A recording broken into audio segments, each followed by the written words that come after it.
Dirk Nowitzki. Lauri Markkanen. Dirk Nowitzki. Lauri Markkanen. Dirk Nowitzki. Do not have a timeout. That's the Mike It's to Lauri. Then it's Markkanen spinning. 5 seconds. Dirk for three.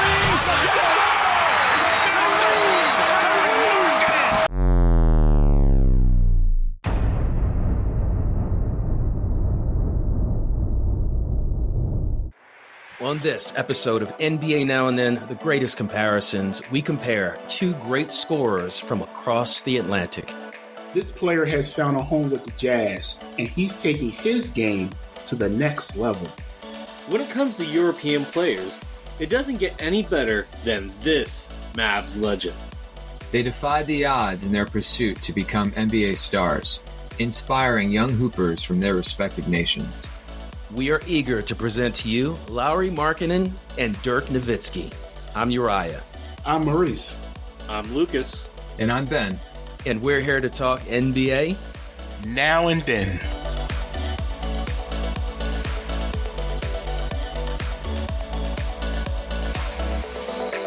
All right, welcome back. We have another great comparison for you guys to check out.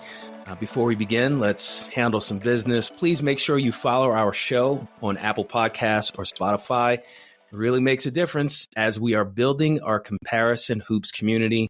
Today, we have a true legend, someone who is in the Hall of Fame, someone who is a legend not just for the city of Dallas, but in the entire NBA and for his country, obviously. I think you guys know who I'm talking about. And the other guy, well, he's young. He's blossoming. He just got a big contract with the Utah Jazz. I'm going to go to Lucas first. We're talking Lauri Markkanen and Dirk Nowitzki. Why are we talking about these players? Because early on in their careers, a lot of people did not have expectations for these two 7-footers out of Europe. Lauri had a good rookie season, then he kind of tapered off for a while. Now he's finally boomed. Dirk, he struggled with the size of the NBA. He was pretty much a string bean when he first came in. It took him a few years before he finally, filled out and started dominating. So that's where I see the comparison. Okay. Ben?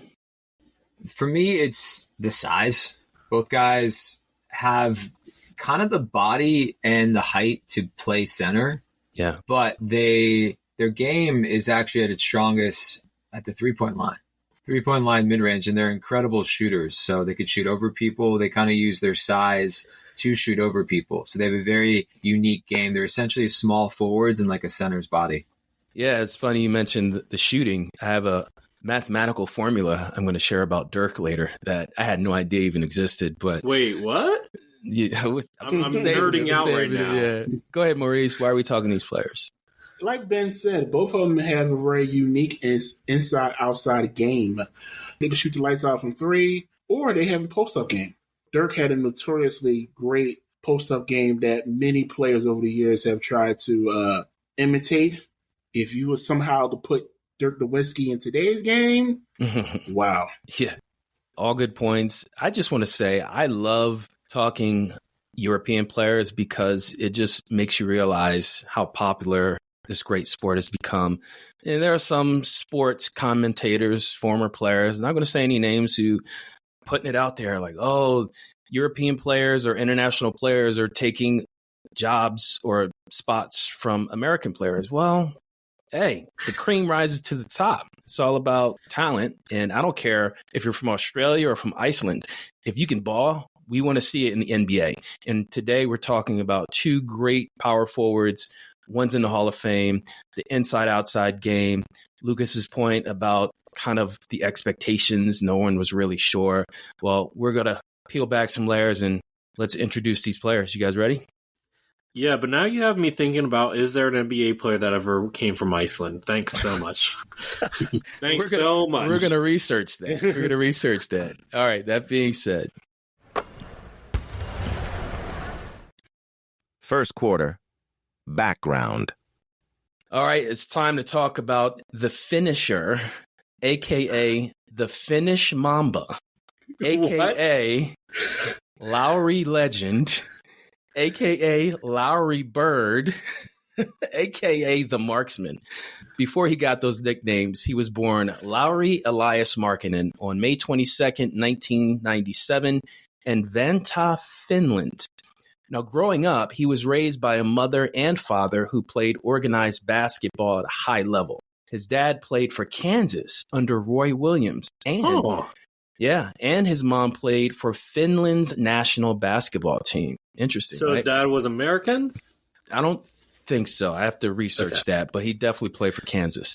Now, even his two brothers went on to become pro athletes. Lauri recalls picking up a basketball around 4 or 5 years old and just fell in love with hoops.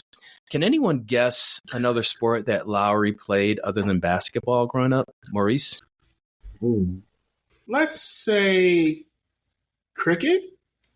All right. Ben? Ski racing. It's like skiing. So skiing, yeah, but like racing, yeah. All right, and Lucas. He looks like a volleyball bro, but I don't think that's it. And you gave us a hint, and that's not it. So right, I'm gonna go with what's that sport that they had in Cool Runnings? Bobsledding? Bobsledding? Yeah. I'm gonna say that's a Northern European thing. Yeah, I'm gonna say it's a bobsledding. Okay. Yeah. See, just like you said, I put Iceland in your head. You can't get it out of your head. Now I'm just gonna imagine Lauri Markkanen in a bobsled, 6'11" by himself in a bobsled. Thinking of like early '90s Disney movies, now I'm thinking Mighty Ducks. So I'm suddenly like thinking a different changing sport. your answer? You changing your sport? I might change my answer to ice hockey. Ooh, that's not a bad you choice. might just be right. Wow. Really? Yeah. Ice hockey. Yeah. Okay. Yeah, Brain because works. remember the Mighty Ducks? They who was the team? It wasn't Finland. Who was it? Was it I have Finland? no idea. I never saw the Mighty Ducks. I just remember the Bash Bros from the movie. That's it. So Lauri grew up playing soccer and hockey. And because there were only a handful of daylight hours where he lived in Finland, he had to use every minute to play sports. So he was dedicated to improving his shot, but his parents gave him a curfew. Lauri got guidance and skill development in high school from a former NBA player named Hanno Matola, who played for the Hawks in the early 2000s. In an interview with The Score, Matola admitted that Lauri, quote, had a special focus for a high school kid. Playing for the Helsinki Basketball Academy, Matola helped Lauri with his shooting mechanics as well as how to play in the post. Lauri said in the same interview, quote, I learned a lot from him. Before that, I only played on the perimeter. He taught me how to play inside a little bit. Now, Heinrich Detman, Lauri's national team coach, explained in an interview how he had to convince Lauri to play in Helsinki before he left for the United States. True or false? While playing for the 2016 U20 EuroLeague, Lauri averaged a double-double. I'm going to say false. He did not. I'm going to say false because it's FIBA rules and watching, it's hard to get that in 40 minutes. Yeah, false. Right. I'm going to say true. All right. Well, Maurice, this is for you. He's not a rebounder. Yeah. He's never been a rebounder. And that 8 minutes is so critical. Like, I'm just seeing, like, the numbers we're seeing right now, like, they're just not that good because there's a whole 8 minutes you're not playing. Oh, you guys know your international hoops. That's a good point. But his numbers were good, guys. He averaged 24.9 points and 8.6 rebounds. So he's this close, Lucas. Nice. Any thoughts on Lauri Markkanen's growing up in Finland, guys? I'll go with Lucas first. Lauri Markkanen, as far as I know, is the only like Finnish player that I can ever think of. Maybe there was like one or two others from the early 2000s, but like Finland basketball? Nah. Yeah. You think of Finland, you think of, just not basketball. And I mean, kudos to his dad for installing a love for the game there for him. Yeah, you think of bobsledding, right? Yeah, bobsledding. Cool runnings. Yeah, Finland was good in running and then obviously winter sports, but they do have a lot of NHL players. There are a number of NHL players who are from Finland, quite a bit. It's interesting, Uriah. So I was in kind of researching Lauri. I was confused of why he ended up at Arizona. And it had to do with, it makes sense, his dad knew the system and was probably like, this is the best way you'll get drafted. And it was the right decision. Yeah, good point. I know one thing you mentioned during his buyout was the fact that they only had a couple hours of daytime. That had to be a little weird. American person here talking. If I only had about 5 or 6 hours of daylight, I don't know if I can get everything done in 5 or 6 hours. Well, I'm sure they do plenty at night too, though, right? Yeah, but when you're a young player and you're trying to develop your game or just have fun as a kid, 5 or 6 hours is not a lot of daytime. That's the only I did grab that from that. Like, he needs to live near like a YMCA to be in that gym, because you're right. One thing I did find in the comparison between Lauri and Dirk was they also did some military time for both their countries. That's right. They did. Yep. Most European countries require like 1 or 2 years military service after you turn 18. Yeah, for Finland and Germany. That's the commonality they have between both of them. And I think that's actually cool. All right, all good points. I'm going to start off with this next part with a true or false. According to Lauri Markkanen, true or false, when he first got to Arizona, they just wanted him to rebound and pass the ball to a point guard. I'm going to say true, because I did look up the only other NBA player really on his roster was a point guard. Okay. So, yeah, I'm going to say true. Who was the point guard, Ben? It was the guy on the Knicks who had a few good years.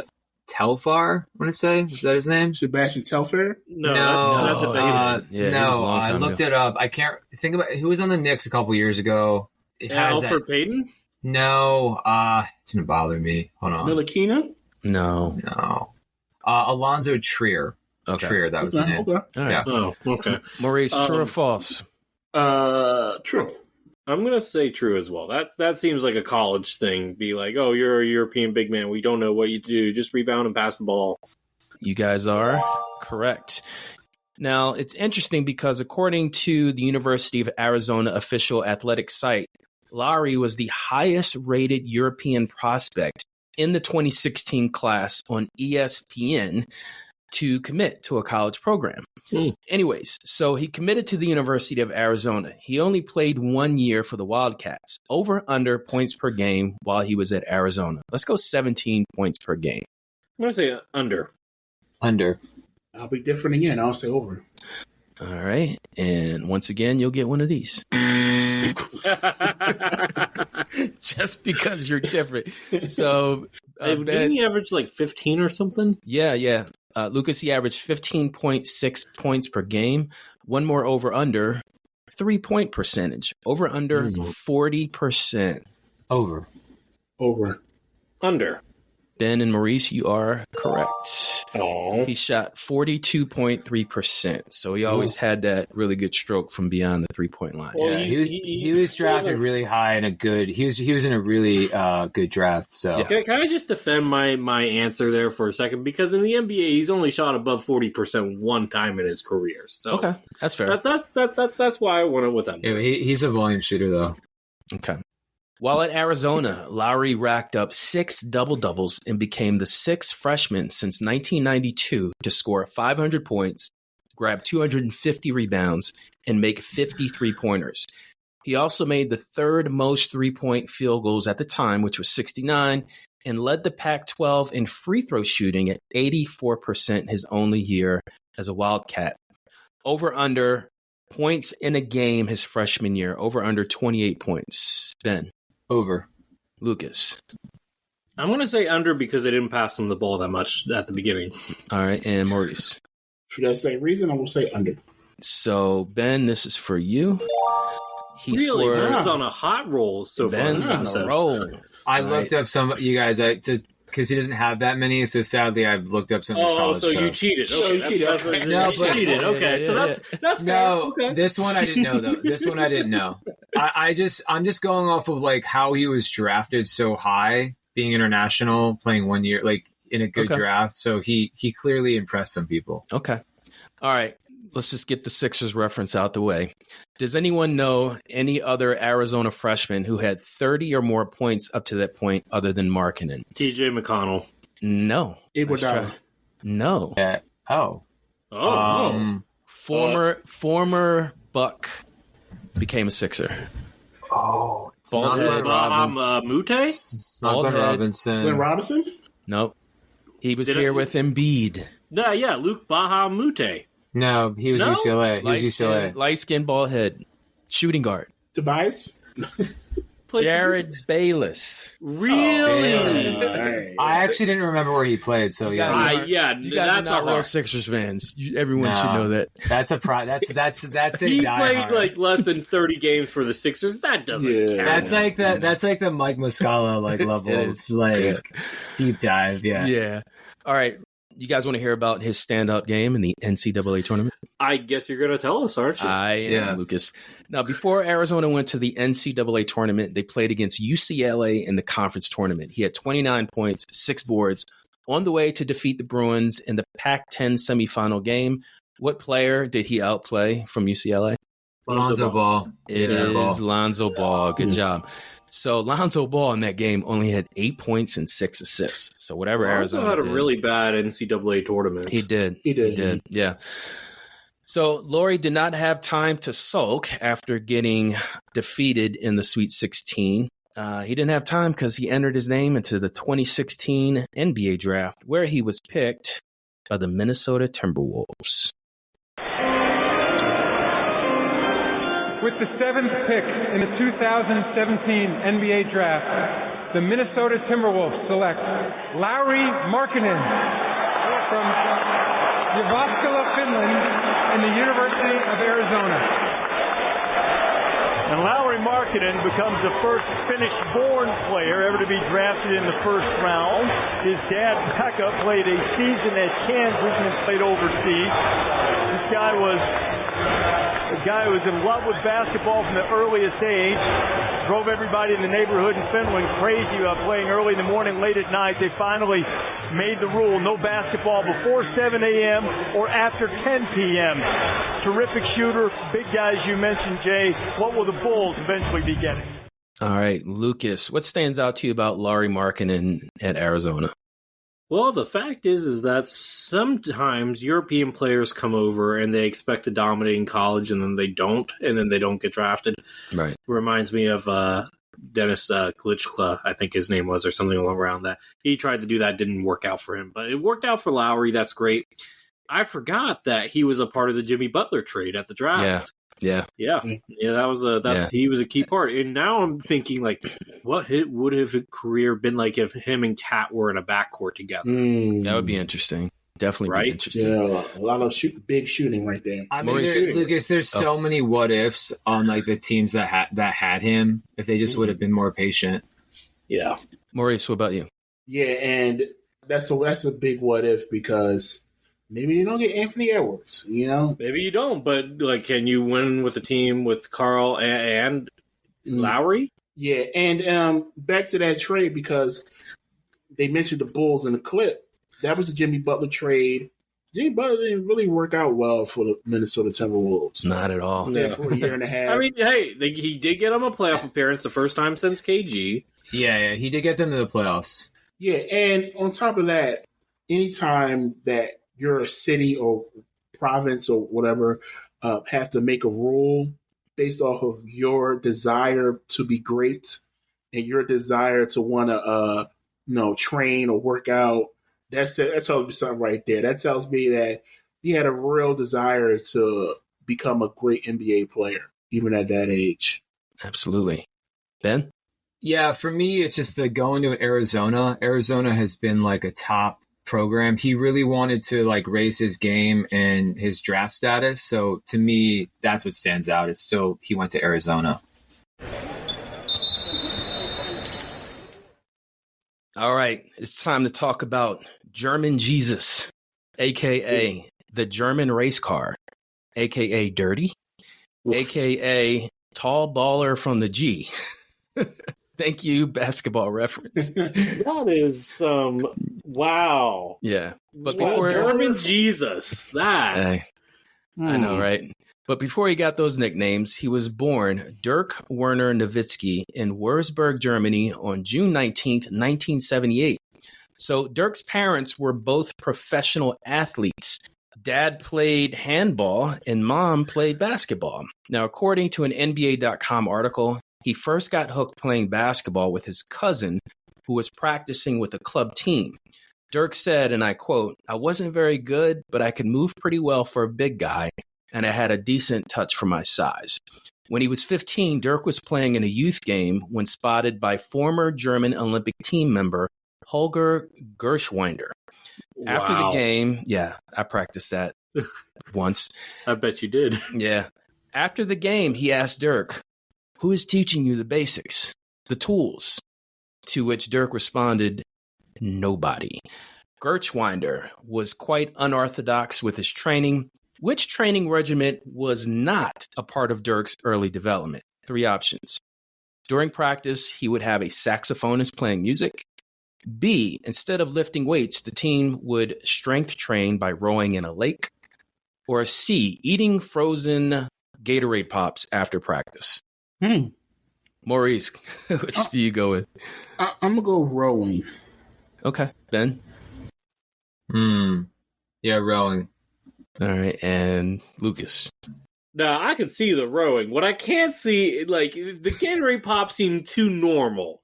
That seems too normal. So I'm going to go with the Gatorade Pops being the one that's not included. All right. Lucas, you are correct. That's right. Yes. Gatorade He Pops. did not give out Gatorade Pops. I completely made that up. So if someone coaches basketball, maybe they'll insert into that So he training did do some regimen. rowing training. Yeah, look, the guy came in skin and bones when he came into the NBA. Yeah. Like, rowing is not like a bulky sport, so I can totally see that. Yeah. So Dirk Nowitzki was a hidden gem in the late 90s. You guys want to hear how he made a name for himself in the U.S. before being drafted? Yes. I'm assuming beating the U.S. Youth team at some point?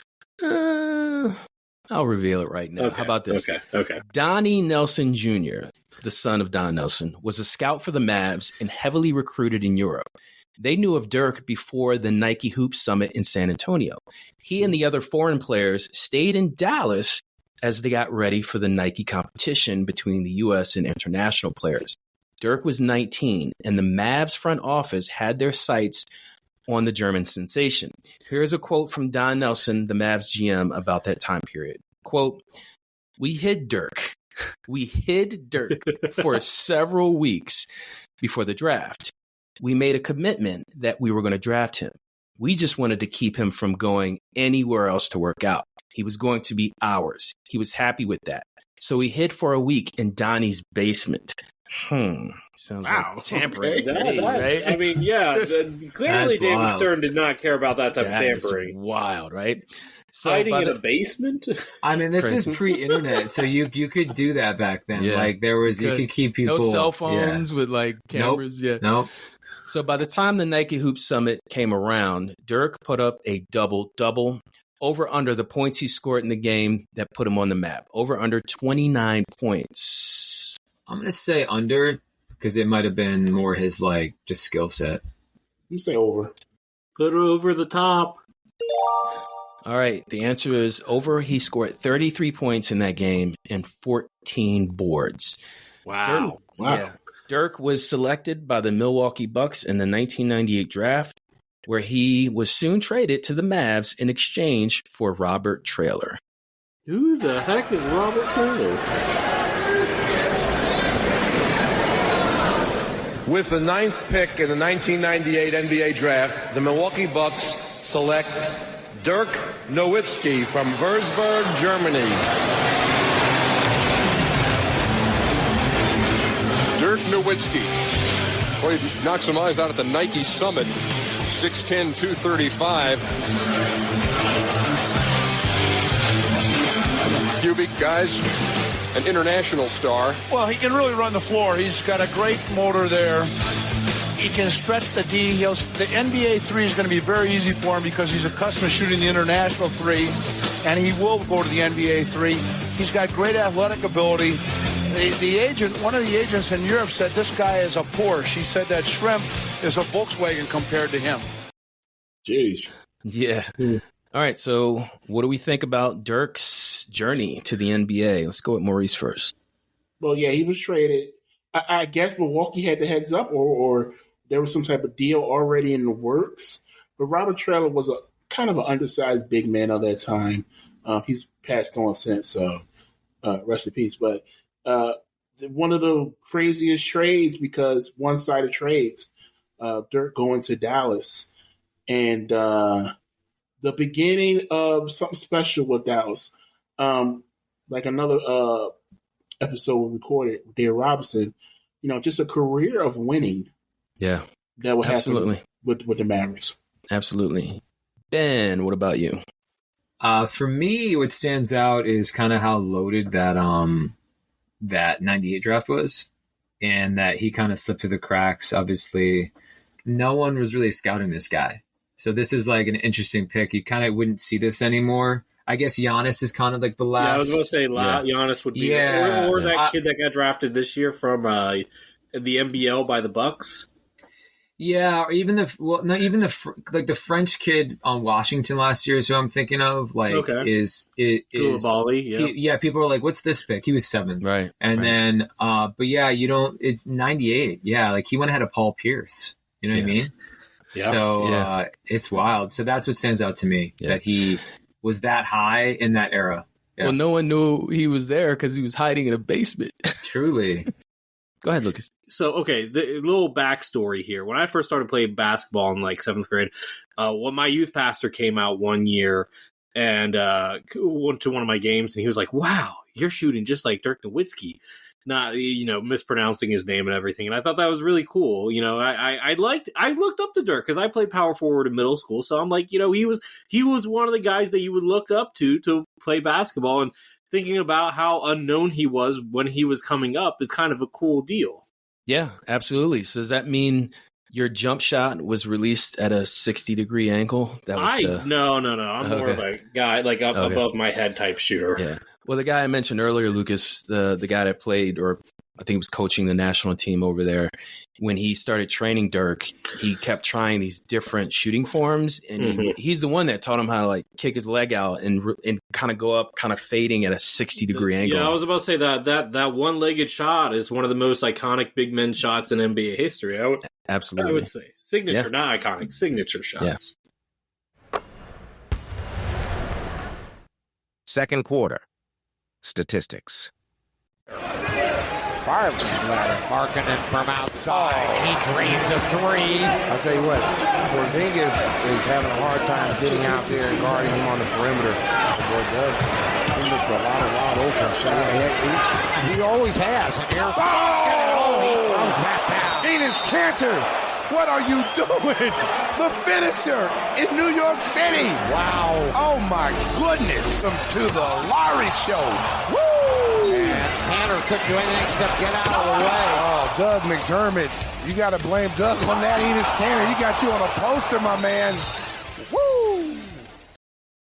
All right, so those were the highlights. Here are the numbers.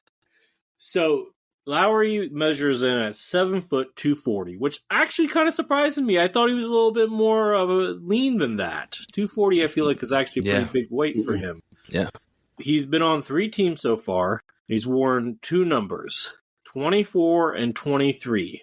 What number is he currently wearing for the Jazz? 23.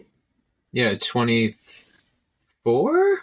I think it's 24. I'll go 24. Yeah, I did too. Yeah. Maurice, you are correct. Okay. Yes. All right. Yeah. Yeah. So it is 23 right now. And like Uriah hinted at the beginning of the podcast, he just got a big extension and well worth it. Let me just say this. He's had a roller coaster career. I'm not trying to, bash anybody, but the coaching staff in Chicago really mismanaged his development at the beginning for sure. Agreed. So his best season was not this past season, but the season before, and he averaged 25.5 points, 8.5 rebounds, 2 assists, a half steal, half block, a shade under 2 turnovers per game, while shooting a shade below 50% from the field, 39% from the three-point line, and 87.5% from the foul line. His career stats, real quick, are 18 points, 7 rebounds, while shooting 46% from the field. So, based off of those numbers, real quick, what is your initial reaction? I'm going to go with Ben first. For me, with Lauri, the thing that always stands out, because he plays on the perimeter and plays more like a 3, he rebounds really, really well. So for, obviously he's 7 feet, he should, but given where he is on the floor typically, the fact that he's getting you 9-10 rebounds That's what stands out. And then kind of piggybacking on the Chicago thing, it is unusual because I think he was all rookie first team, right? No, I think he was. I think he was an all rookie. You're right. Yeah. Right. And so to be like 19, 20 years old, and I feel like they mismanaged that for sure. But yeah, the rebounds. Yeah. So rebounding has been an up and down thing for his career. There was a low point where he was only averaging like 5.5 rebounds per game. Last 2 seasons with Utah, he's brought it back up to about 8.5 during that time. And remember, in Cleveland, he wasn't a power forward there. They played him at the small forward next to Evan Mobley and Jared Allen. He was a 7-footer playing small forward. I think that's a good point, Ben. The rebounding, I think that's probably the stat that fluctuates the most in his career outside of the scoring would be his rebounding. Yeah, Maurice, what do you think? But because he is a tweener and he can play the 3 or 4, sometimes the 5, that's what makes him great. Mm-hmm. That's what makes him unique. At least with Dirk, we knew Dirk was a power forward.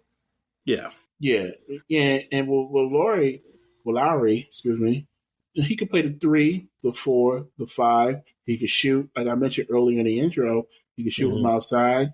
He can work inside too. That's what makes him unique and special. Yep, and Uriah. Yeah, I think the shooting percentages that you mentioned, I'm not surprised, but that's what stands out to me because even when he was coming out of Arizona, like Ben said earlier, he had that on his side that really catapulted him above other players in that draft. So, it's just a shame he had to go through that roller coaster time period, like you said, Lucas. But it seems like he's found a home, and Utah is going to benefit from all those attributes that he brings. And just for the listeners that aren't familiar with the up and downs of his career at the beginning, let me just put the points per game into perspective. Starting with his rookie year, 15.2, 18.7, 14.7, 13.6, 14.8, 25.6, 23.2. That's a roller coaster, brother. Yeah, that is a roller coaster. Yeah. But let's get to the career highs now. Over under 50 points as a career high. Ooh. Under. I don't remember him scoring 50, so I'm going to go under. Yeah, I think you're trying to trick us. I'm going to go under. You are all correct. Yes, it is 49. 49, yeah. Okay. Good. Yeah. Yeah. So this is interesting.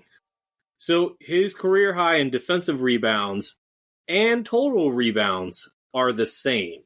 So I guess there was one game that he had all defensive rebounds in a single game and it hit his career high. And no offensive rebounds. I mean, I guess in that one game, yes. Yeah. Over under career high in rebounds and defensive rebounds, 20. I'll go over. Under. I'll go under as well. Uriah, you are...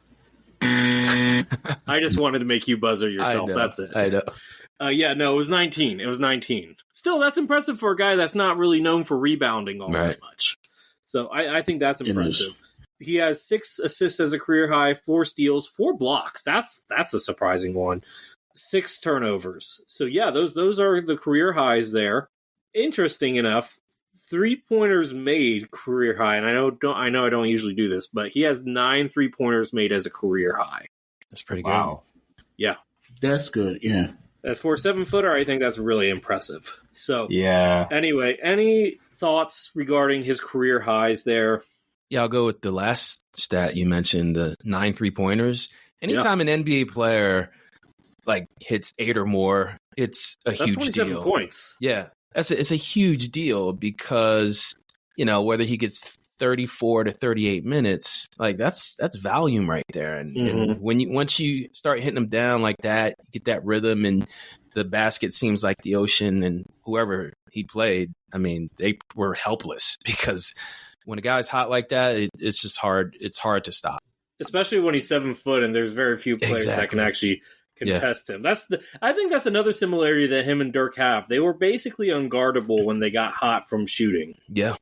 Once again, I go back to the versatility of his game. 20 rebounds is a career high. 4 blocks is a career high. 9 threes is a career high. 49 points is a career high. That tells me everything I need to know. I can see why he's very desirable in the trade market in recent NBA, trade talks as we're recording. Before he re-signed with the Utah Jazz. Very desirable player. He's very talented, very versatile, big. He's going to have a long career. Hopefully, I just hope he stays in one place for a prolonged amount of time. For me, it's the 9 threes. Like, that's ridiculous. Yeah, Steph Curry just did that. How did he find the time? Like, where is he on the floor to do that? That's wild. Yeah. I am going to, when we do Dirk next, I'm going to tell you guys the difference just to show you how much the NBA has changed. I get why Utah is investing in him. And you can build anything around this guy. He can do it all. Mm-hmm. So, like, you have to – he's only 27. You got to keep him. Yeah, absolutely. Interesting enough, you think about this. This guy's not far away in terms of shooting percentages from the 50-40-90 club, which is important because we're going to go to Dirk now.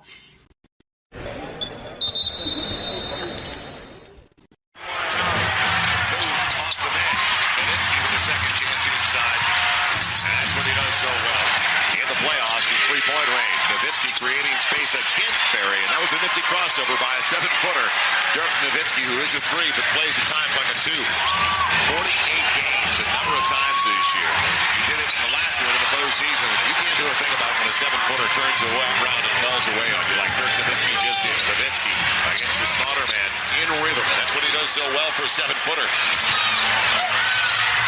Nowitzki trying to draw contact. He'll take 18 points to lead Dallas now. Look at an official number as Nowitzki finds space on the baseline, and he has been the only consistent one offensively. So those were the highlights. Here's the numbers. Dirk played for 21 years with the same team. Wow. That is insane. He was 7 foot and 245, so pretty much the same build, though I would say Lauri has much more upper body, like the shoulders and the arms. Yeah. Just looking at him feels like he's more built than Dirk was. Yeah. That's okay, though. He wore 41 for his whole entire career with one team, though they did go through a rebranding phase with Dallas early on in his career in 2001. Those are the jerseys you kind of see now. Anyway, getting into the stats. So honestly, this was very hard for me to choose. There's 21 years to choose from here. And if I'm being honest, I only chose this one because, as you guys remember, I just mentioned 50-40-90. Right. And Dirk is a part of that illustrious club. So in the 2006-2007 season, and I'm not going to spoil it for Ben, but he averaged 24.5 points, a shade under 9 rebounds, 3.5 assists, which is like his second most assists in a single season average, about a half steal, a little over a half block, while shooting 50.2% from the field, 41.6% from the three-point line, and 90.4% from the foul line. 50-40-90. And at that point, now it's not as rare as it used to be, but 50-40-90 is a hard club to get into. And I feel like Dirk was only like less than 10 players at the time that got into it at that point. Wait, 46% from 3? 41.6. Oh, 41%. My bad. Yeah. That's still great. That's still a great it was number, fantastic. And I mean, look, the 2 seasons before are great arguments as well. Like two seasons before, in the 04-05 season, he averaged 26 points and 9.7 rebounds and 3 assists. Like, that's almost a double-double, which he never did in his career, by the way, but that's the closest he got to it. Right. And then the season before the season that I chose, the 05-06 season, he averaged 26.5 and 9 rebounds. But his shooting percentages got better from the last 2 years until that season that I chose. So, and for his career, he averaged 20 points, 7.5 rebounds, 2.5 assists, while shooting 38% from the three-point line and 47% from the field. Listen, 50-40-90 is, and like you said, illustrious club. The fact that he did this in his, I want to say, 7th season, that tells me a lot about Dirk's game. Now, what they said in the clip was, there wasn't a lot of players that were scoring outside of Dirk. Dirk had some good teammates. We'll get to that in my segment. But the fact that Dirk could do that, and I think this is such a great comparison because Lauri is so versatile, and Dirk, I would say he's more efficient. I think that's the best way to more efficient. Yeah. Lauri was more versatile. Dirk was more efficient. Man, in an era where power forwards were king, Dirk won an MVP. I think him and KG are the only power forwards that won like an MVP during that time, right? Yeah, you did what I did with Ben. I don't know, Ben. Can you confirm that? I'm sorry. Dang it. Sorry, Ben. You did the same thing I did. Sorry. You're only stepping on Ben. We're gonna pretend like I'm gonna edit that out. We're gonna pretend. No, it's fine. Okay. It's all right. Yeah. I'm sorry. No, a lot of power forwards won the MVP back then. Yeah, this was the era of the power forward. For Dirk Nowitzki to be tough to say. I don't want to get down that rabbit hole, but he was one of the best power forwards of that era. Yes. I'll leave it like that. Yes, I think that's fair to say. It is interesting that we're talking about Dirk in this episode being one of the best power forwards when at the beginning of the season we talked about Dwayne Wade being one of the best shooting guards, and they crossed paths twice in the finals. Yeah. It is interesting the eras too, because back then the power forwards kind of dominated, and then like shooting guards, and now you have centers, and who else is dominating right now? Actually, the point NBA. Point guards, and centers. Yeah. Keep winning MVP. Yeah, absolutely. Let me go with Ben next. 50, 40, 90 for how they used him, because he was a pretty high usage. They didn't really have too many other all-stars in his career. I remember like he didn't have like the famous thing about Dirk was, and it could have been like no one wanted to go to Dallas, although Dallas is a cool city. My cousin went to college there. It's a nice city. Yeah, he famously played with no other all-stars in a championship, so he didn't have much help. So the fact that, which means he's always going to be the number one option. So the fact that he was getting 50, 40, 90 at that size is really incredible. I wonder if he's the biggest player to ever get 50, 40, 90. Gotta be. Because I mean, KD's not going to admit that he's 7 foot. So like, has to be, right? That's like a stat muse type question. Yeah, we'll get have to check that out at some point. I'll say he has pretty much the same numbers as Lauri's standout season, about 25 points, and then not quite 10 rebounds. Yeah. So the versatility's there with Dirk, and of course the shooting is really outlandishly good. So, but I think in the comparison's sake, him and Lauri, they really are very similar. Oh yeah, absolutely. All right. Is Dirk's career high over under Lauri's 49 points as a career high? Over. You are all, but not by much. 53 points. Less than 4-point difference between them. Not bad. Not bad at all. He has 23 rebounds as a career high, 12 assists as a career high. That is a surprising one. That's for pretty me good. There. Yeah. He got double digits in assists at least 3 times in his career. Probably more, but season high stuff. 9 steals and 7 blocks and 8 turnovers. Wow, those are great numbers. Man. I feel like he was a little underrated defensively because when you think about it, I remember the knock being on Dirk. Oh, well, he can't play center. He's not strong enough. He's not bulky. That's everybody's, thing. They were like, oh, well, he's not a traditional big man. Yeah. But, I think he was a decent help defender. I think he was a good help defender, and then also just active in the passing lanes. He could read defenses. I remember him picking off passes. Now, over under Lauri's 3-point makes in a single game. 9, right? Yeah, it was 9. Okay. So I'm going to go with Uriah first this time. It's got to be over. Dirk played 21 years. He had to have gotten double-digit threes. Maurice? You kind of teased it earlier, so I'm going to say under. Ben? Under. Uriah, you are... It was 8. Really? It was 8, yeah. Wow. I mean, look, okay. Remember, the NBA didn't shoot that many threes back then. Oh, that was the clue you gave us. That's right. Yeah. I mean, look, he had most of his seasons were between 4 and 5 threes made in a single game. So him getting to 8, which was the 03-04 season, pretty impressive there. So anyway, What are your guys' thoughts about the career highs? I would say nothing really stands out other than the 3 points. Again, they kind of played within their game, within the system. So there's nothing that crazy. They are very consistent players. So I would say the consistency is what stands out. Yeah, I kind of agree with Ben. The consistency, and once again, it's such a great comparison between the two of these guys because they're so similar in so many ways. I think this might be one of the best stat for stat comparisons we ever done. Yeah, because Lowry's in his prime right now, and yeah. And Dirk's played 21 years. Don't think Lauri Markkanen's gonna play 20 years. I don't know. Definitely not with the same team. Well, that's not gonna happen. It's already not happening. No. Yeah. So you said 11 blocks, right?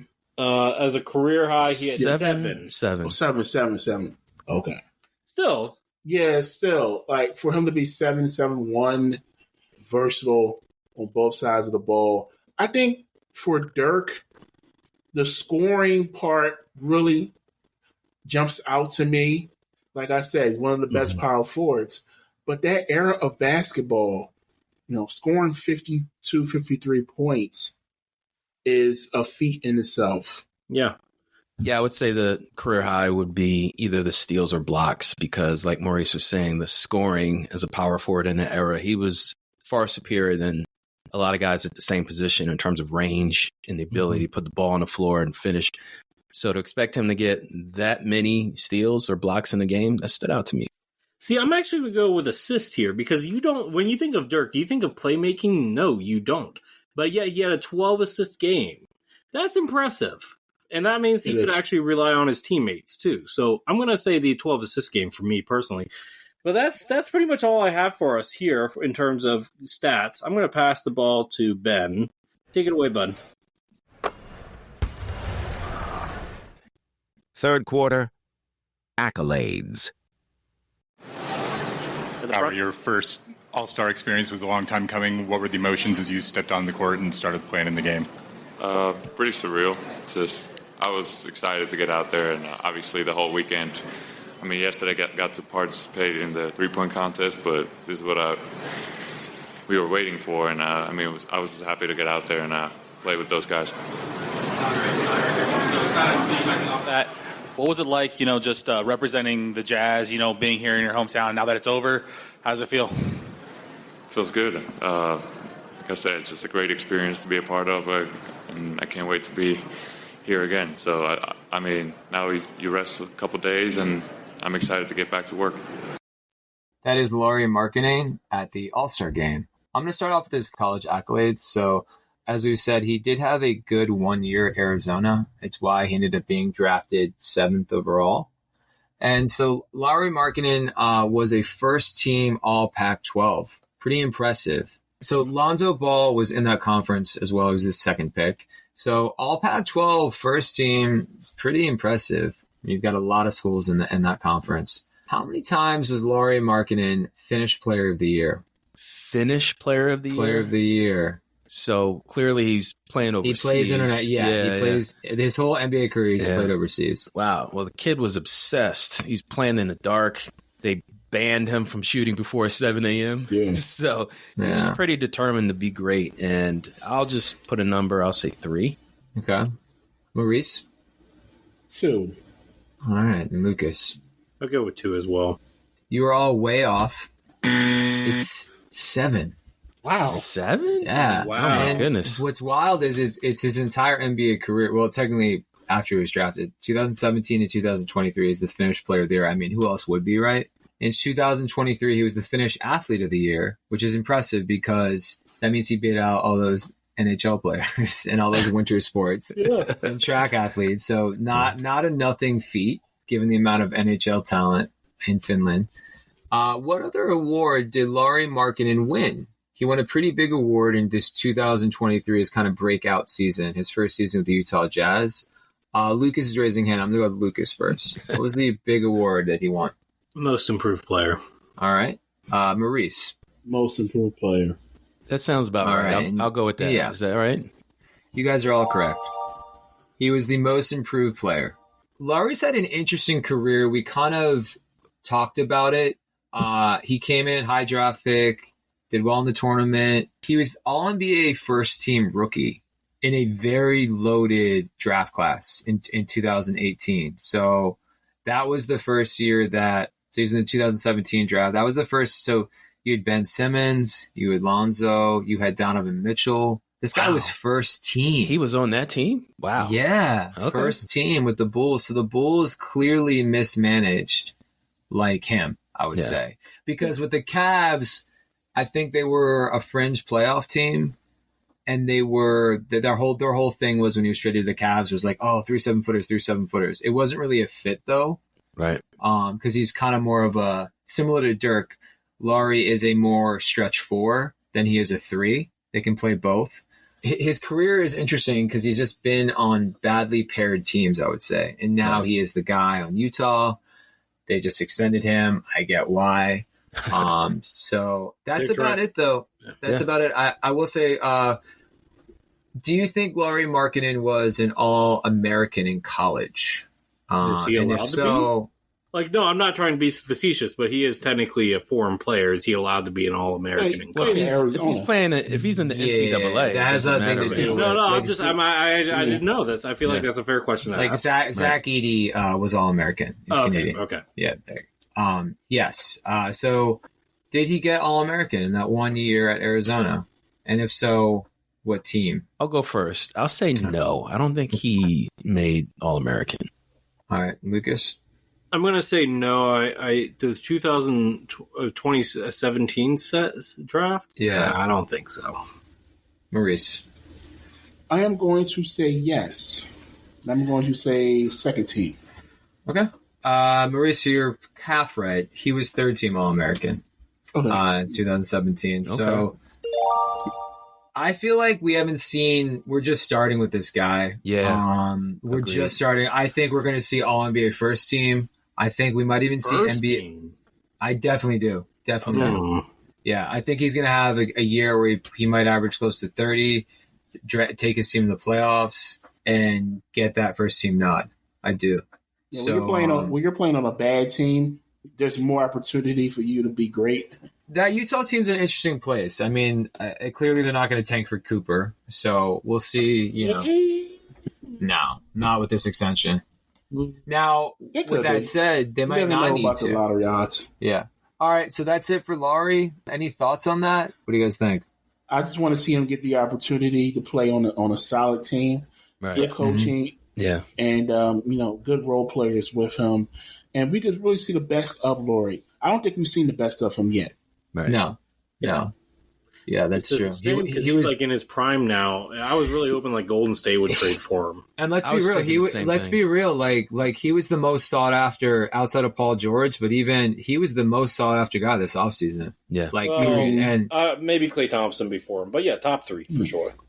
No, I think he was because he's in his prime. I think he was the guy that people were willing to give up like every draft pick and every young player for. Yeah. I just want to say I'm so happy for him because not only did he get his bag, but his career trajectory is now on track the way it probably should have been. And I love watching him play. I think him on Golden State would have been fun to watch, but clearly Utah wanted to, withhold him and keep him part of their organization. But yeah, I'm just glad he's back on track. We're going to switch over to someone with a lot more on his resume. A lot more. He came in the league, we're wondering, is this guy a perimeter player? Is he going to be a post-up guy? And of course, as he evolved, he became all those things. Dirk Nowitzki left open. You don't want to do that, folks. Through hard work and an unorthodox training regime, Nowitzki developed into an unstoppable offensive force. He's willing to work at his game every single day. And you can't say that about everybody. Not everyone has that focus, desire, discipline to do it every single day. And that's the ingredient that made Dirk who he is. Right side Nowitzki, his jumper, good for 3. Dirk Nowitzki has just sealed the deal for the Mavericks. A 14-time All-Star during his career, Nowitzki led Dallas to the NBA Finals in 2006. All right, so Dirk Nowitzki, high draft pick, lottery pick, 9th pick in the 98 draft, also a very loaded draft. Probably a draft we should probably end up doing because that 98 draft has a lot of Hall of Famers in it. I feel like 98 and 09, 010, 2010 would be fun. Yeah. 2014 might be a fun one too. All right, so I'm going to start off with the obvious. We've had like 4 times. Dirk Nowitzki won the NBA Most Valuable Player of the Year in the 2006-2007 season. What is memorable about this season? It's not a good thing. I'm going to leave it at that. I'm going to start off with Uriah. What is memorable about Dirk and the Mavericks? It's not a good thing. In the 07 season? Yeah. I know the answer to this. Oh, they coughed it up versus D-Wade and the Heat, right? No, that's not it. I know. No. It's worse than that. I think I know it too. I'm gonna Lucas go last because I want to see if these guys get it. I don't know. Maurice? They were the 1 seed that lost. Yes. No, they weren't the We Believe Warriors. That's right. They weren't just Baron Davis, Dak. And they weren't just the 1 seed guys. They had the 7th best winning percentage all time. They won 67 games. Yes. And they choked. So it's the biggest letdown, they say, in NBA history for a 1 seed. Especially like a golden. No, it is. It's bigger than. Yeah. It's way bigger. Yeah. Because he was 50, 40, 90. He finally got his MVP. And not to like have a negative, I just had to mention that because looking up this, that kept popping up. Yeah, that cost Avery Johnson his job, and they traded Devin Harris after that year. And what's even crazier is they got better than that year. They were in the NBA Finals the prior season. Yeah. So in 06. All right. With that said, how many times has Dirk Nowitzki been an NBA All-Star? 12. Maurice? I said 12 as well. And Lucas, do you know this? 14. All right. Lucas, you are correct. He was an All-Star for 11 straight years, and then in 2000, he got one in 2019. So that was the farewell All-Star that him and D-Wade got together. I'm glad they changed those rules because they should do that every year. Yeah, I think they should do that. That would be nice to honor like that's about to come out of the NBA. Yeah, I guess you're right. All right, so he was good right away, but kind of by the 3rd or 4th season became really, really good to what he is now. It took a couple years to really find his way in the league. How many All-NBAs does Dirk Nowitzki have total? All-NBA, any team, right? Yeah. I'll give you a hint. It's impressive. All-NBA, I want to say 15. Okay. I'll say 25. What? He only played 21 years. Okay. No. I'll give a real guess. Dirk was all NBA when he was in high school. I'll say a century. I'll say okay. I'll be real now this time. I'll guess 9. Okay. The answer is 12, which given that he didn't really develop till his 3rd or 4th year, 2001 was his first, that's impressive. 12 all the NBA teams. You have to remember, this is prime power forward. KG, Duncan, Weber. Chris Webber, so the fact that, and he has 4 All-NBA first teams, 5 second teams, and then 3 third teams. But yeah, the fact that he was getting first team and second teams over these dudes is wild. Chris Bosh. Kevin Love came in there towards the end. Stoudemire. All right, 50, 40, 90 club, as we said, in 07. This is an interesting one. He won the NBA 3-point contest in 06. I had no idea. Yeah. He's part of the NBA 75th anniversary team. Yeah. And then I'm going to go into his numbers retired, obviously, by the Mavericks. Did he get any medals during the Olympics? He got a World Cup medal. So he did get medals. He did get a World Cup medal. Got a bronze in 02. So earlier in his career. So I don't know. Was Detlef with that team? Probably actually. In 02. Now the Germany team's loaded. So obviously has a slew. He was Euro basketball MVP in 05, FIBA World Cup MVP in 02. So in that bronze medal that he won, he was the MVP of FIBA World Cup. It's like a Jerry West where you didn't win it, but you still get the MVP. Yeah, there you go. Yeah, exactly. He was that impressive. So once he came on, similar. These guys are very similar. Once they came on, they were on. Like they were like, some would consider probably Lauri top 15, I would say. I mean, he is All-NBA. He's All-NBA. Yeah. So I would actually. But all right. Another topic for another day. German sports personality of the year in 2011. I like that. Let's just end there. That's a lot. Not a defensive guy. There's no defensive awards. NBA Finals MVP in 2011. So he is one of the guys to get MVP and Finals MVP, and of course NBA champion finally in his 14th season in 2011. With a famously no All-Stars were on his team. All right, I'm going to start off with Lucas. What stands out to you? In terms of having like elite players in their primes playing with him, I can't say that Dirk ever really got that. Like when he was in his prime or early in his career before he went into the twilight, he never had players that were in their quote unquote prime. And I'm not going to get into it, but he was still able to carry the team and keep Dallas a relative team until towards the end of his career, and from 2013 after the championship, pretty much the team fell apart. But that's still really impressive. Kind of piggybacking on what you're saying, it's not Dallas didn't draft well.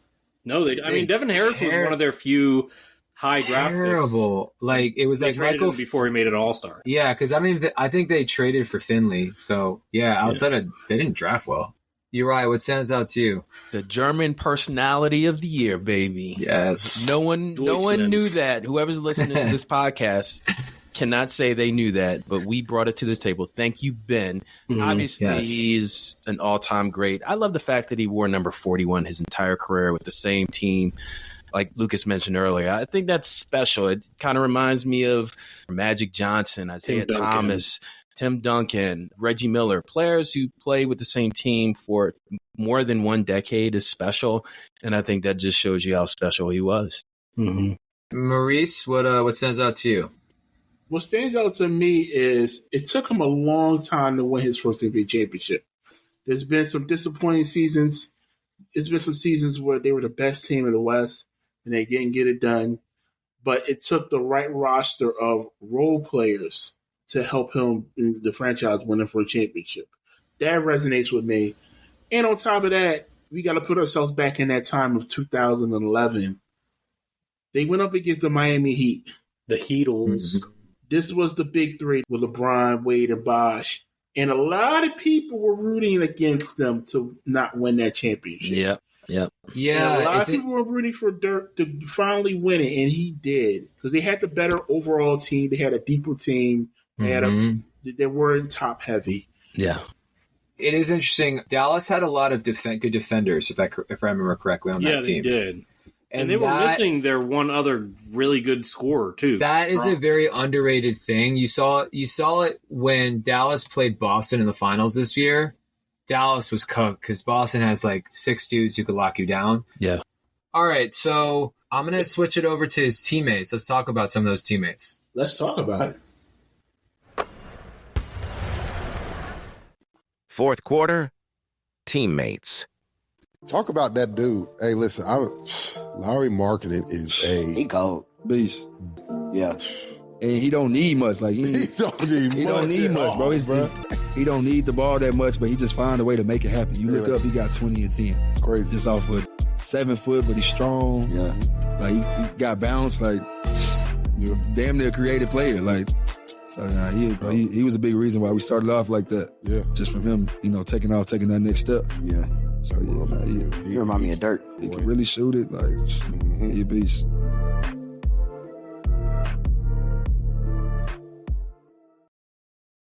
All right, who's doing the interview, Uriah? I don't know. I think Maurice found that one. That was a Knuckleheads. Oh, with Richardson. Yeah, I like that one. Yeah. That was a good clip, Maurice. Yeah. I mean, they threw out the comparison right there. Yeah. So let's talk about Lauri Markkanen. Drafted with the 7th pick in the 2017 NBA draft by the Minnesota Timberwolves. And right off the bat, he was involved in a trade that sent Jimmy Butler to the Timberwolves. So he went to Chicago. So basically his first season was with the Chicago Bulls. All right, so let's talk about the 2017-2018 Chicago Bulls roster. Not a good roster at all. They won 27 games that year, coached by Fred Hoiberg. But let's run through some of the players real quick. Ryan Arcidiaco. I think it's Archie Inakano. That's what I said. There's an Archidiakono. It is yeah. multiple syllables. Yeah. Yeah. All right. You're right. I got it. Yeah. Justin Holiday, Zach LaVine, Robin Lopez, Nikola Mirotic, Bobby Portis, Noah Vonleh, and Chris Dunn. Ooh, that is a rough. Because Dunn and Levine came over in the trade with him from Minnesota. Yes. That's Zach LaVine was in that trade as well. For I mean, individually, you have decent players, but like overall, the construction. Omar Sheik was on that team as well. Omar Sheik, that is a name. That is a name I haven't heard in a while. Okay. Yeah. So before I get to a question, let me go to the next team because he played 3 seasons with the Bulls and then was traded. And he was traded to the Cleveland Cavaliers. And the trade also included Derrick Jones Jr. So I think Lucas talked about this earlier. Roster construction for this team was not good. You had Jared Allen, Taco Fall. Taco Fall, let's go. 7'6" dude. Darius Garland. Mm-hmm. Luke Cornett. Mm-hmm. Karis LeVert. Kevin Love. Evan Mobley. Isaac Okoro. Rajon Rondo. And Ricky Rubio. I didn't know both of them was on that team. 2 could easily say Hall of Fame point guards. Uh-huh. Colin Sexton. And that was pretty much it for that Cleveland Cavaliers team. Rondo also played with Dirk. Yes, he with did. Dallas? Yeah, he did. He did. That's the connection. Lucas. Yeah. That's the connection right there between the two of them. Mm-hmm. So that was Lauri Markkanen's 1 year with the Cleveland Cavaliers. Poor roster construction. So far, let me ask you guys, which teammate stands out? Between those two teams? Yeah, between those two teams, yes. I think the Kevin Love part here, because like Kevin Love, it's not the perfect mesh with Dirk because Kevin was a much better passer and rebounder. But in terms of with having Dirk or Lowry? Lowry. Right? No, I mean like in terms of like, somebody to sculpt his game after. Oh, okay. Mm-hmm. There are similarities between Kevin Love's game offensively and the Dirk's game. So I think that learning from a guy like Kevin Love in his 4th or 5th season, Maurice. Kevin Love's? No. Lowry's. Lowry's. This was his 4th season. Yeah, so he's still young. He's still on that rookie contract. I think learning from him would be a big I think that's a big win. Okay, all right. You're right. So Lowry played with Kevin Love in Minnesota?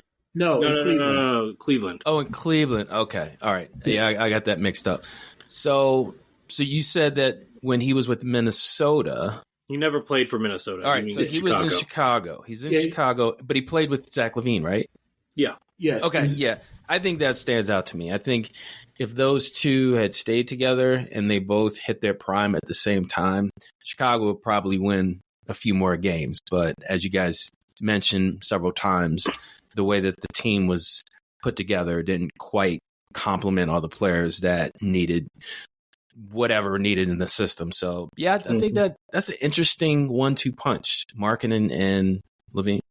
It's going to be LaVine, too, because he got to play with, I think LaVine was an all-star pretty soon. And then, yeah, you're right. I agree with what you said. They should have kept that core together instead of giving it up.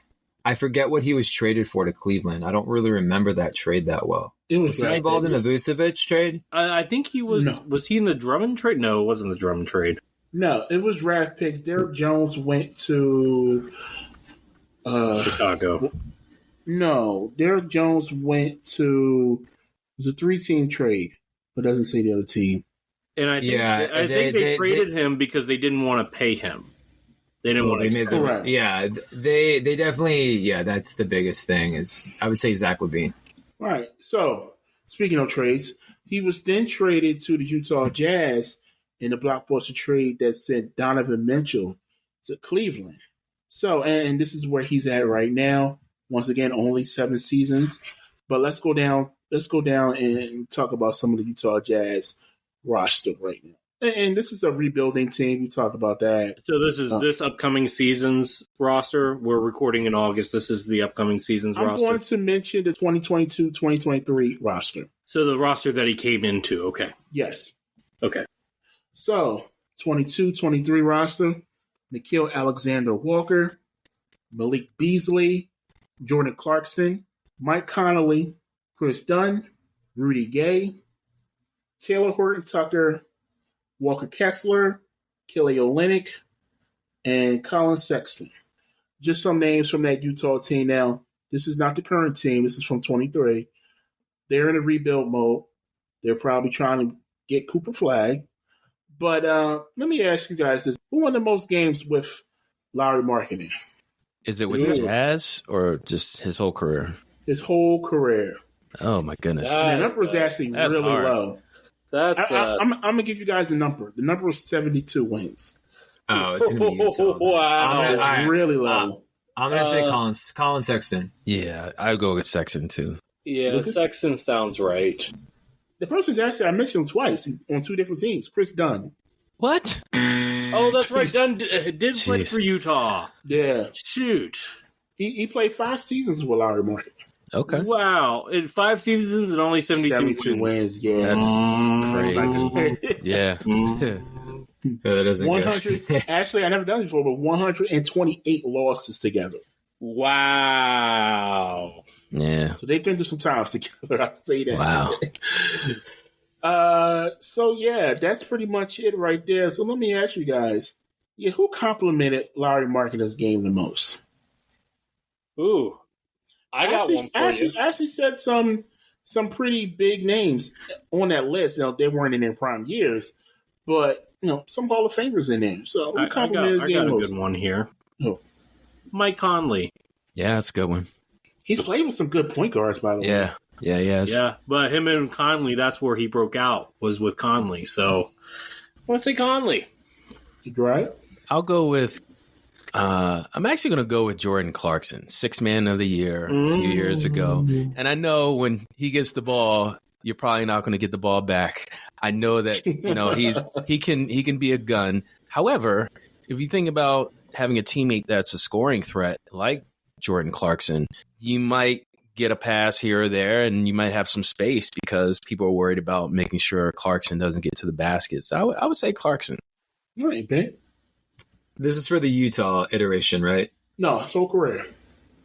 Oh, for sure, Evan Mobley. They picked the wrong big.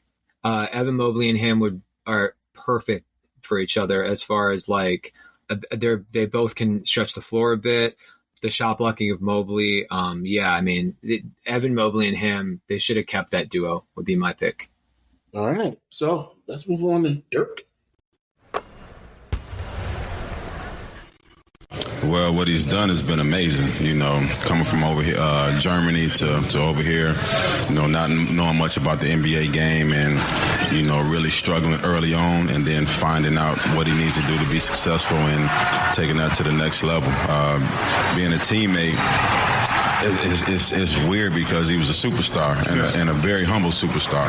And, he carried the torch for Dallas, on and off the court in a positive light. And, I think everything that he's getting, he's deserved it. He's just a great player and a great person off the court. You said teammate, and obviously that's a very sacred relationship when you start thinking about the NBA. What kind of teammate was he? He was great. Dirk was just always, when I first got there, I tell the story that, when we checked into the hotel, our first road trip, and my message light was blinking. So I don't know what it is. Maybe it's the front desk or whatever. And I pick it up and listen to it, and it's Dirk playing the guitar, singing. I'm like, what the hell? So that's just how he was. Basically welcomed me to the team. But, he was just a great guy, man. Always laughing, always joking. I'm sure you hear the same stories all the time. And that's really who he was, very genuine. All right. That was Nick Van Axel talking about his teammate.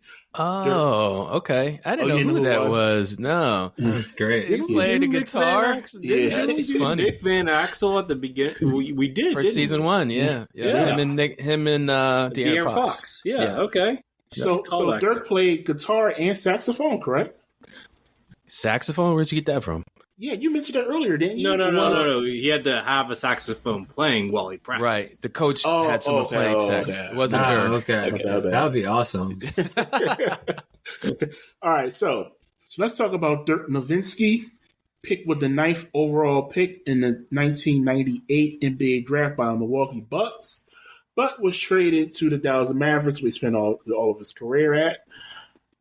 So let's start with his 1998 to 1999 rookie team. This was, like you mentioned before in the last couple of episodes, this was a strike-shortened season. So their record was only 19-31. They were not good at all. But that would change, though, because Dirk had a very high winning percentage throughout his entire career with the Mavericks, at least until the end of his career when he was pretty bad.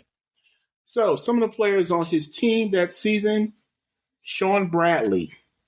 Hey. Okay. Cedric Ceballos. Oh, okay. Interesting. Former Phoenix Sun guy. Yeah. Michael Finley. He's a great player. Good player. Underrated player, yeah, for sure. AC Green. Gary Trent, Sr. Ooh. Wow. Okay. Samaki Walker. Get this one. It's a blast for the past, Ryan. Hot Rod Williams. What? Hot Rod was still in the league at that time? Yeah. Wow. It was only his 12th year. Yeah, he was at Cleveland for a long time. Yeah. And of course, his best running mate so far, at least coming into his rookie year, Steve Nash. Oh, yeah. Him and Nash had that dynamic duo for a little bit. Yeah. Yeah. Yeah, before he left. Yeah. Yeah. So that was his rookie season. Now, there's a mixture of old and new right there. Some of the younger guys and some of the older guys there. They only won 19 games. So they weren't a really competitive team so far. But before I go any further, let me ask you this question. So far, which teammate stands out? I'm going to start with Ben. For me, at the time, how good they were at the time, and it's definitely Michael Finley, because I remember Michael Finley would battle. He was an elite two-way guard, and he would actually he'd battle like Jordan. Yeah, I remember he was an all-star. I believe he was All-NBA maybe one year, but he was very elite. So I would say he was in his prime when Dirk came in. So definitely Michael Finley. That's a good pick. Lucas?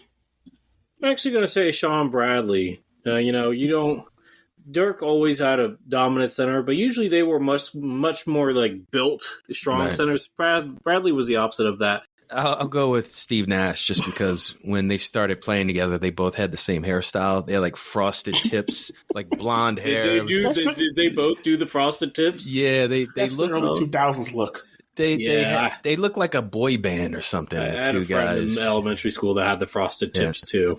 Yeah. I think Ben's pick was good. Lucas, at that point, I think Sean Bradley had put on a little weight, so he wasn't getting pushed around as much. I'll go with Nash just because, what if they had stayed together, right? Yeah. Yeah. Well, 7 seconds or less would have never happened. That's true. And then what type of offense would be in today's NBA? We don't know. Yeah. Yeah, for sure. All right, so let's move on. And this is a season, we mentioned it earlier, but I do have to highlight it. So let's talk about the 06-07 Dallas Mavericks.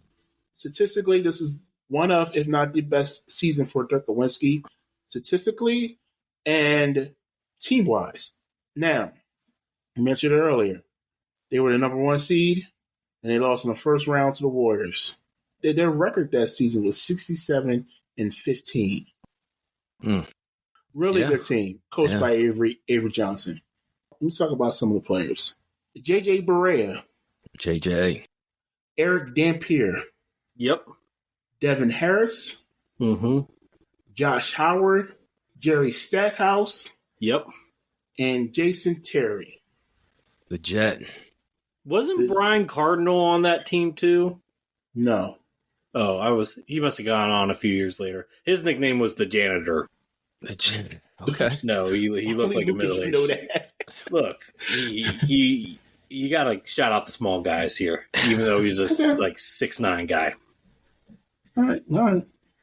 So So let me ask you guys this question going forward.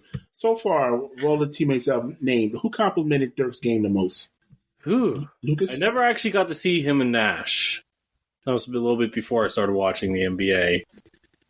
Are you talking about just on this team or No, so far, all the names I've named so far. I would actually say Dampier. I think Dampier, without Dampier, that front court wouldn't have had enough defense or enough strength in rebounding. I think Dampier, you think of guys that were built to guard like the biggest, the strongest centers like Shaq in that time. Dampier was that. Okay. So I'm going to say Dampier. I like that. Right. That's a good one. Dampier was a big body presence. I think Dirk needed that.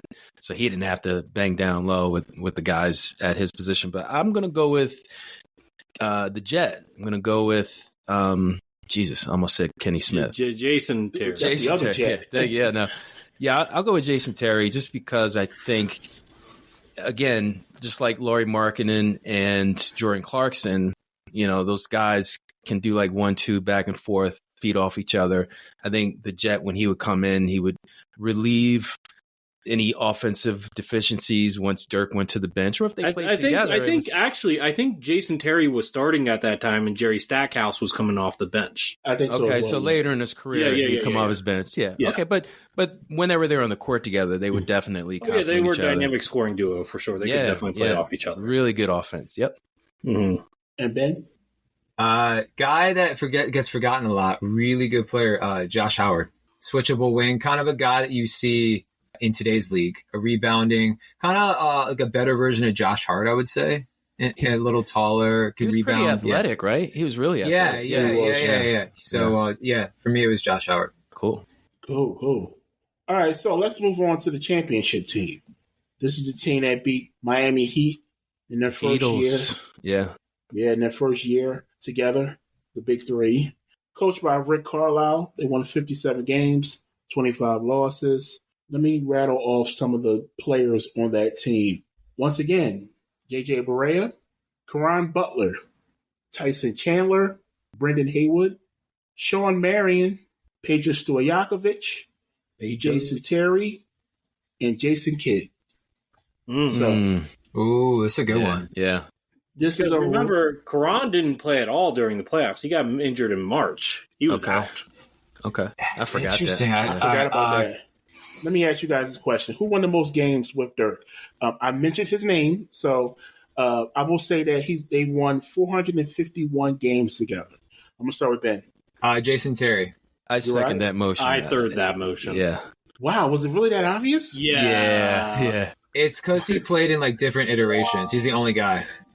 He landed in Dallas in like 04, 05 after his stint in Atlanta. He kind of just stayed there until the So they won, like I said, 451 games together. Number 2 was Devin Harris with 366, and third was J.J. Barea with 345. Now, actually, Devin Harris played more years with Dirk. That's surprising. Yeah. Jason Terry only played 8 years. Devin Harris played 10. Did Devin come back to Dallas? He had to have. He did. Okay. Yeah, he did. All right, so let's move on to the last team, the last iteration of Dirk on the Dallas Mavericks, which was his last season. The 2018-2019 team, also coached by Rick Carlisle. And at this point, they were on the downside. They only won 33 games that season. So real quick, some of the players that was on his team, again, seems like he's been there forever. J.J. Barea, Harrison Barnes. Here's a name, Kostas Antetokounmpo. Luka Doncic. Wow. So throughout his career, Dirk has had some good ball handlers around him. Yeah. Jalen Brunson, Tim Hardaway Jr., Devin Harris, once again, he came back. DeAndre Jordan, Dwight Powell, and Dennis Smith Jr. So, who was the perfect role player Dirk has played with throughout his career? I got to shout out J.J. Barea, who, whenever he was on the court, the dude looked like he was 4 feet tall, but he had heart like nobody I'd ever seen up to that point. And he was the thorn in the side against Miami, if I'm not mistaken. And I just remember every time I looked up, this dude was knocking down big shots. usually like a 3 or, maybe he'd get to the lane and throw it up and get lucky and it go in. But I say Barea. He was a huge part of those championship run teams. I'm going to go the guy we said, Jason Terry. I think he showed up in the playoffs a lot. But was he a role player if he's 6th man of the year? Yeah, it's technically a role player. It's technically he plays a role. 6 man. Yeah. He's coming off the bench. Just gotta ask. Jason Terry was like the original like Jamal Crawford, Jordan Clarkson, So definitely Jason Terry. Yeah. Well, I mean, same era as Jamal Crawford, but yeah, no, that's a tough one. Ooh, that is a tough one. I guess. Won a championship with both of those. Yeah. I guess if you're thinking more of a role, like an unaspired role player, like a more unaspiring role player, then you're going to go with JJ Barea. And look, he was like, 5'8" on the court. So I'm going to go with JJ as well. That just makes the most sense. I think this just came to my mind. I got to ask this question real quick. Who was the best ball handler of the 3 of those guys I mentioned throughout Dirk's career? Mean Steve Nash, Luka, and J. Kidd? Yeah. Steve Nash. Yeah, Easily. Steve Nash was in his prime. He was in his prime. Yeah. Jason was past his prime. Luka was just getting into the league. So, it's Steve Nash. But, look, he's had at least, if you consider Luka a point guard, probably 3 of the top 10 point guards of all time on his roster.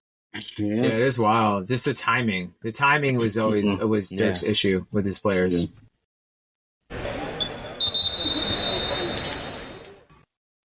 Now that we've given you all the facts about Lauri Markkanen and Dirk Nowitzki, it's time for you to make your case. At this point, it's not about our opinion. It's about yours. We'll see you on your favorite social media platform, ready to check out your takes. Chime in on Instagram at NBA_now_and_then_pod, on X at NBA_now_and_then, and on our YouTube page, NBA Now and Then. For the sources of information used in this episode, you can visit our website, www.nbanowandthen.com. Also, visit our website to sign up for a monthly newsletter and check out our comparison articles. Don't forget that you can follow the NBA stars we featured on today's episode through their social media. You can follow Lauri Markkanen on X at MarkkanenLauri and on Instagram at Lauri Markkanen. And you can follow Dirk Nowitzki on X and on Instagram at Swish41. All right, that was fun. We learned a lot about those 2 great players. But until next time, this has been NBA Now and Then, the greatest comparisons. Peace. See ya. See you guys. Later.